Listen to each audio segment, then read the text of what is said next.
What if globalization is about to end? What if you no longer see capitalism or communism? What if the systems you have been studying are no longer needed? This is what is about to happen, or more precisely, has started to happen. Why does a global system surface? Have you thought about that before? Every system we are following is a result of the objectives we wanted to achieve, and what happens when we either achieve those aims or want to change them. Yes, the system is changed and it has to change at any cost, whether we want or not. This might seem like something unrealistic, but the truth is, things happen this way, especially if you are talking about the world. So, what is going to change, and what do most countries have to do to keep pace with the developing world? For the past 30 to 40 years, developing countries have been trying to achieve the systems featured by the developed countries. And now, when these countries have finally adopted these systems, the leading countries are reinventing and discovering the New World Order. What it really means is that capitalism, communism, globalization, or democracy doesn't need to prevail for eternity. Let's uncover how the world has changed and can we see a new world order. But before we continue, here's the reminder to subscribe to our channel and press the bell icon to know about the crucial things that are shaping the world. Let's get started with globalization. The United States invented a mutual economic cooperative relationship between the countries that we today know as globalization. Any country could do trade and business with any other country in the world and make capital. This changed everything. Countries that were earlier trying to produce everything within their own borders learned to trust the world.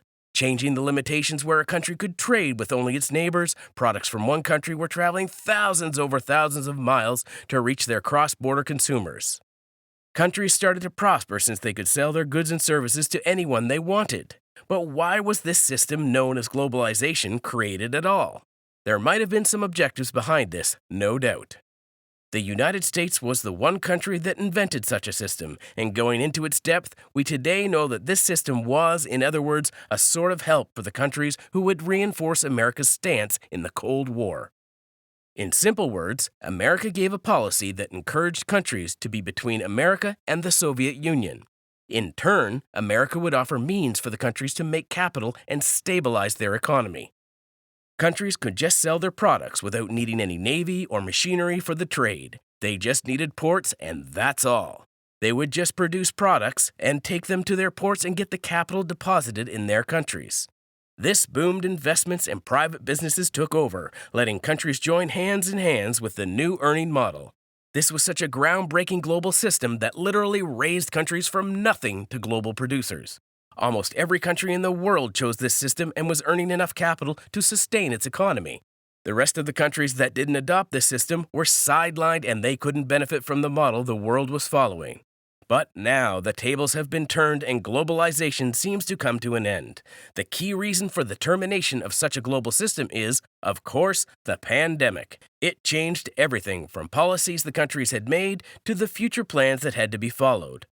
Now, America, the country behind this global system, has left the table where this deal was happening. The United States was sustaining globalization by working as an invisible hand so that the capital can flow to the countries involved. However, the pandemic has made the countries first think about the realities within their borders. Countries went through the gravest times that have moved them to first work inside. Globalization is a system that encourages you to focus externally and see the big picture.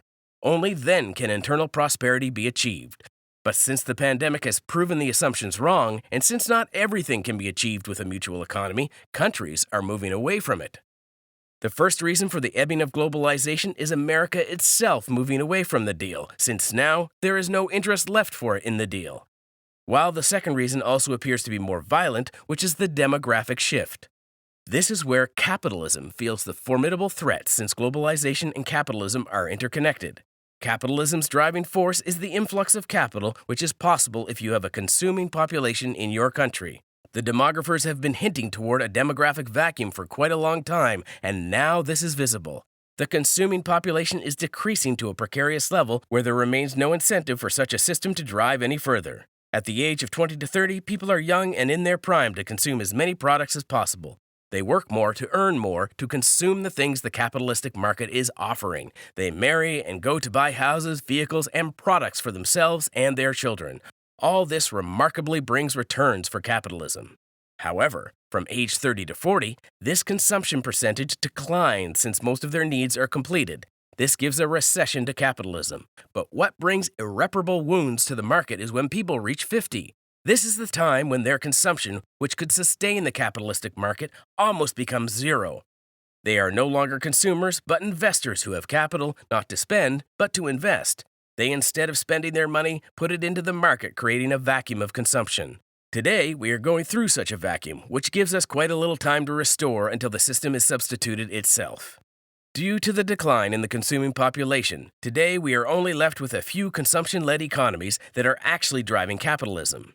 Back in the 1990s, countries were industrializing and less attention was given to the family system. This resulted in a few children being born, especially the urbanization and China's one-child policy brought havoc. The reason for that is, since a few children were born in the 1990s, today, seeing it on a global scale, the consuming population is low, which isn't driving the economy at all. This started in Germany, and then in the rest of Europe, in Japan, China, and then in the rest of Asia. Most countries, like Germany, Korea, Italy, and China, are investment-led and export-led economies that only work until there is mass retirement. When there is a mass retirement, the economies collapse. The retirees take away all the economic activity with them and leave a stagnant or declining economy at their back. Most of the countries today are at a stage where they would see a mass retirement within a year or two. What's more is, the pandemic has brought more havoc in a variety of ways. First, it has stricken the consumption-led economies since, due to the pandemic, people took a step back from buying things they don't need. Earlier, they were spending their money on everything, but after the pandemic, the spending sentiments have changed and only essential products are being purchased. Second, it has made the affairs unsustainable for the export-led economies since they have no place to sell their products. And third, the countries that were earlier export-led and were transitioning to a new model have no resources since there is no income from exports and taxes at all. In other words, this means an inevitable recession just around the corner that can hit any minute. With systems so fragile, depression is rampant until alternative systems are invented. And those alternatives must be offered before the present system collapses, otherwise countries would be in a catch-22 situation, a dilemma where countries won't be able to decide whether they should stick with the present system or wait until the system dies out. In a world where globalization is fading away, countries may want to bring their attention back to the consumption-led economy. Instead of relying on the international market, in the case of the export-led economy, countries may invent a system where enough consumption can be achieved inside their own home. Instead of selling products to the international market and earning capital, the countries would be earning from their own citizens. This will demand military stability so the defense budget can be decreased as well. The New World Order can deflect in any direction. The changing world order can trigger a system where the countries would only rely upon the neighboring countries for finance and energy. If we see how many countries are shifting to such a model, the United States is on the top of the list, along with France, Japan, Argentina, and Turkey. These are the countries that might take a while to fit in the molds of the changing world order. On the other hand, the rest of the countries are going to find it hard to metamorphose the policies and models they have been working on for decades. Earlier, the United States had invented globalization and the countries followed it. And now, when the world's largest economy, the United States, is again in the phase to change by keeping its products inside the home, the countries might have to follow suit. During such a crisis, this can be easy for the United States, but for the rest of the countries, this can be devastating. No matter what new world order we are going to see, the world has changed and the new world order is being shaped. If you love this video, give it a thumbs up. And if you want to watch more videos about geopolitics and the economy, make sure to subscribe to our channel and press the bell icon. Until the next video, stay tuned.